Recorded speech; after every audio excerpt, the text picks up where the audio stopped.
we have the GoPro Hero 5 Black, recorded at 4K at 30 frames per second.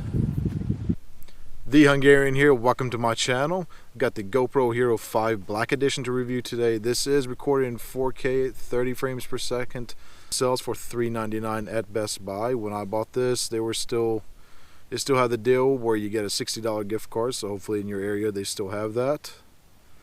That little fur ball you guys seen in the beginning when I was showing you the little intro there, I do have a video coming up on that. It might be already posted.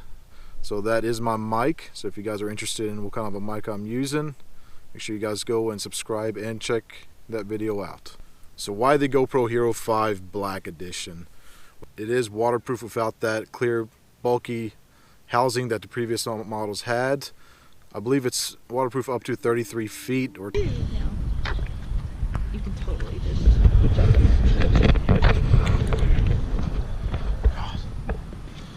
Do it.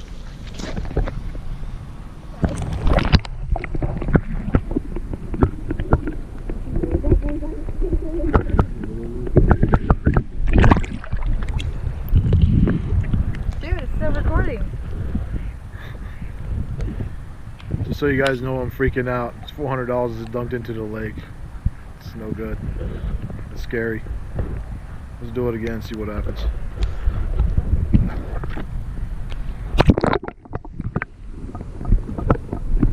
Is it normal to see air bubbles?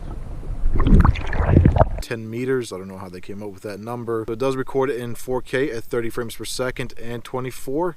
I believe it does 2.7K and 1080p at 60 frames per second, all the way up to 120, I believe. And if you're going to drop down in quality a little bit, you can do 720 at 240 frames per second. So you have a wide range there, which I think is amazing. You can definitely do some really good slow motion video. It does have a built-in stabilization. It is electronic, so we will try that out. Stabilization test in car on rough road with GoPro outside.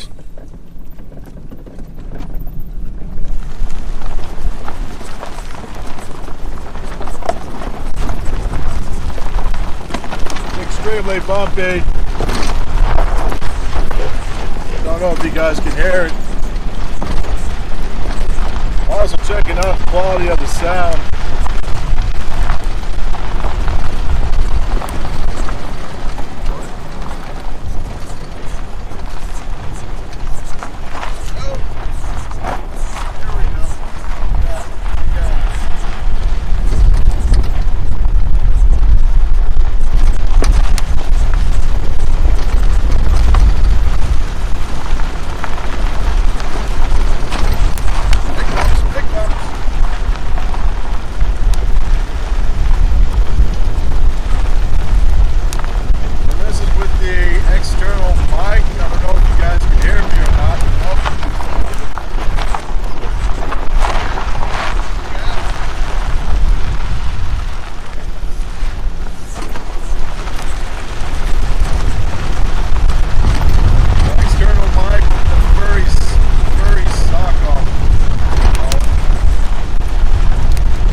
I think it's going to be that good.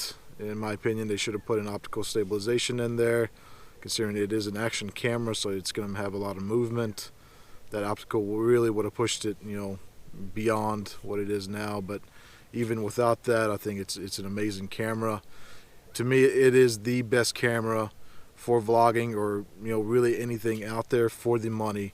You have the 4K, you have the time lapse, you have so much more that the camera offers. For what I have in the camera, for just the setup, you figure $400 for the camera, and if you can get that deal for $60, then that's even better. Plus you include your mic and the adapter, you're looking at about another $100. I do have a video on the mic, so make sure you guys go check that out. So we figure $500 for an updated system. It takes amazing video. You can't ask for anything else. Alright, so right now this is recorded in 4K at 30 frames per second. It is set to wide angle, so this is kind of what you're seeing.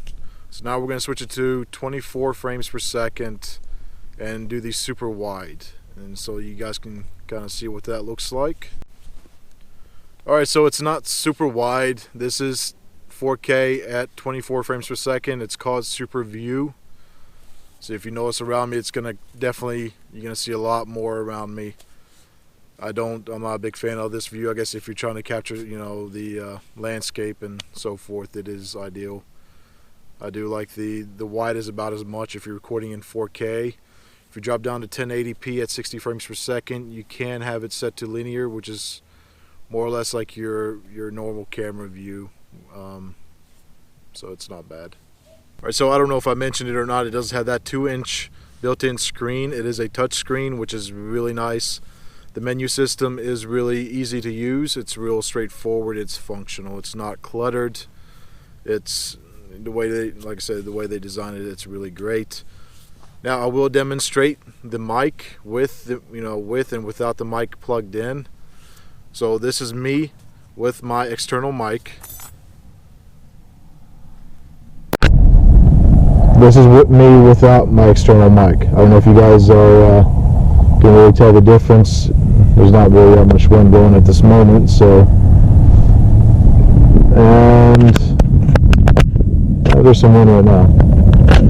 Alright, so it did not pick the mic back up once I plugged it back in, so I did actually have to turn the camera off and power it back on. It wouldn't, even after I went into the preferences, the settings, it didn't give me that option to, the mic didn't actually come in, so I did have to turn it off and turn it back on. But obviously you can hear a big difference in my opinion as far as with the external mic and with the internal.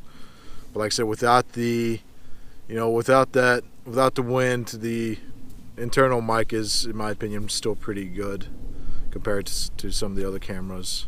Alright, so with the battery life, I've been out here for roughly about an hour to hour and a half. It was about 98% charged. And with the external mic, it's I'm roughly at about 65%, I believe. I don't know if that's good or bad.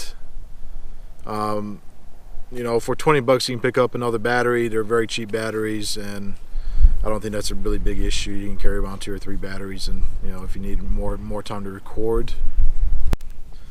Alright, so we did do the water test. As you guys seen the video, it did pass. Even with the bubbles coming out, it did kind of freak me out there for a little bit. $400 doesn't come easy, so dunking it into a lake was pretty scary, to be honest. But it passed, so no worries. You guys got an idea as far as the sound quality of the GoPro with and without the mic. If you guys liked the audio, make sure you go and check out my video as far as what mic I used and the setup. It's for that money, it's well worth it. Like I said, I have a total of about $500 in the whole camera, so you can't beat it. A great 4K camera with an external mic for 500 bucks. Show me another camera that can do that. I might have missed it, but alright, so if you guys enjoyed my video, make sure you subscribe, give me a thumbs up. Once again, thank you for watching. Make sure you leave your comments. GoPro stop. GoPro off. GoPro stop.